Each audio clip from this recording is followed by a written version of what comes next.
अगला खूबसूरत सा सवाल, ये भी उसी में आया। सवाल क्या है?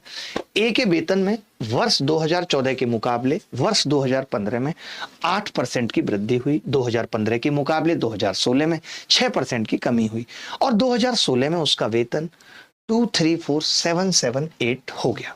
तो 2014 में उसका वेतन कितना था? मैं ये जानना चाहता हूं कि ओवरऑल वृद्धि हुई है या क्या हुआ है, बस ये बताइए। आप कह रहे हैं जी पहले एक साल में 8% की वृद्धि है और फिर 6% की कमी। 8 का 6% करूंगा, माइनस का 0.48। आपने कहा कि जी ये पॉजिटिव आएगा, यानी कि वृद्धि हुई है। ये बात मानते हैं नहीं? यानी 2014 से लेकर के, यार 2014 पे सवाल क्यों पूछ रहे हैं? कमबख्त सवाल भी देखो क्या कह रहा है कि वृद्धि हुई है, वृद्धि हुई है।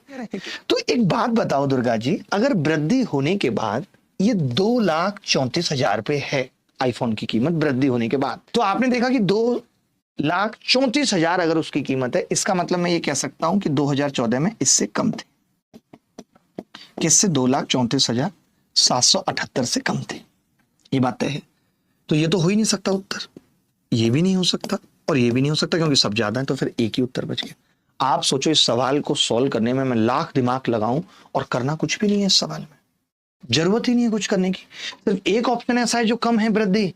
आप ये कह रहे हो कि आपकी जेब में 15 रुपए हुए कुछ पैसे डालने के बाद, इसका मतलब पहले आपकी जेब में 15 से कम थे और एक ही ऑप्शन 15 से कम है। तो मैं क्यों करूंगा इस सवाल को? जरूरत है क्या इस सवाल को करने की? बिल्कुल भी नहीं।